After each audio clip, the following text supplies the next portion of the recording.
কেতিয়াবা কেতিয়াবা বিচাৰকৰ কিছু মন্তব্যই আমাৰ সকলোকে বিভ্ৰান্তিত পেলায়, নহয়নে বাৰু? তেনে এটি উদাহৰণৰ সৈতে আজি মই লৈ আহিছোঁ আপোনালোকৰ মাজলৈ এটি পৃথক ভিডিঅ'। নমস্কাৰ, আপোনালোক সকলোলৈকে মোৰ চেনেলৰ অন্য এটি ভিডিঅ'লৈ স্বাগতম জনাইছোঁ।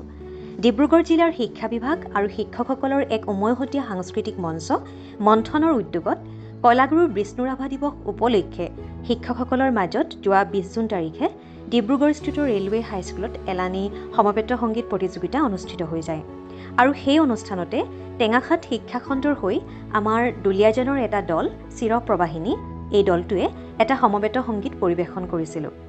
আমি জ্যোতি বিষ্ণু সাংস্কৃতিক মঞ্চৰ দ্বাৰা নিবেদন কৰা অগ্নিশুৰ পঞ্চম খণ্ডৰ এটা খুব সুন্দৰ বিষ্ণু ৰাভা সংগীত, য'ত অসমীয়া সংগীত জগতৰ স্বনামধন্য গায়িকা শ্ৰদ্ধাৰ ডক্টৰ অনিমা চৌধুৰী বাইদেৱে কণ্ঠদান কৰা আৰু অসমৰ সংগীত জগতৰ এগৰাকী সুপৰিচিত সংগীত পৰিচালক সুৰকাৰ ৰঞ্জন কুমাৰ ভট্টাচাৰ্যদেৱে পৰিচালনা কৰা স্বাধীন চিতিয়া হালোৱা ডেকা ৰণুৱা এই গীতটি আমি পৰিৱেশন কৰিছিলোঁ। আৰু এই গীতটি আমি ডক্টৰ অনিমা চৌধুৰী বাইদেৱে কণ্ঠদান কৰাৰ দৰেই অনুসৰণ কৰি পৰিৱেশন কৰিছিলোঁ। পিছে বিচাৰকে আগে এনে সুৰ শুনা নাই বুলি যেতিয়া আমাক মন্তব্য কৰিছিল, তেতিয়া আমি গোটেই দলটোৱেই বিভ্ৰান্তিত পৰিছিলোঁ।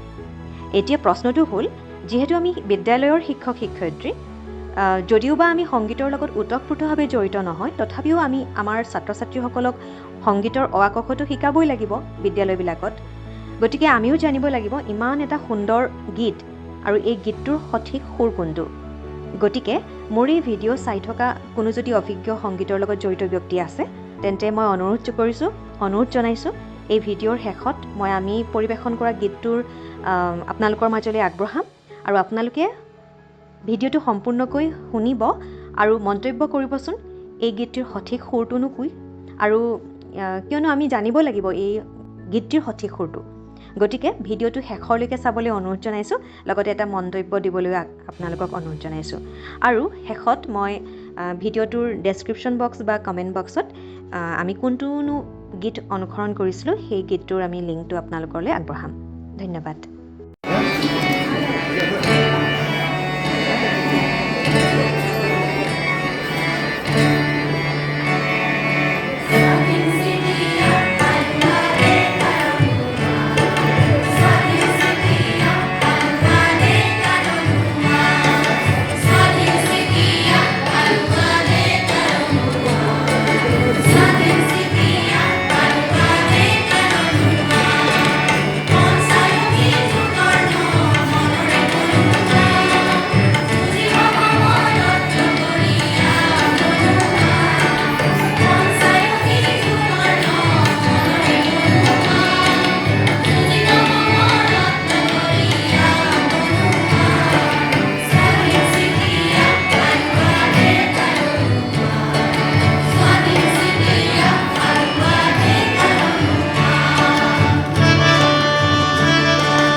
শেষত আমাক ইমানখিনিলৈকে আগবঢ়াই নিয়াত সহায় কৰা আমাৰ দুয়োগৰাকী সংগীতৰ গুৰু ক্ৰমে মধুস্মিতা ৰাজগুৰু সোণোৱাল বাইদেউ আৰু সুৰুজ সোণোৱাল ছাৰক অশেষ ধন্যবাদ তথা কৃতজ্ঞতা জনাইছোঁ কাৰণ তেওঁলোকৰ অবিহনে আমি হয়তো ইমানখিনিলৈকে আগবাঢ়ি যাব নোৱাৰিলোহেঁতেন।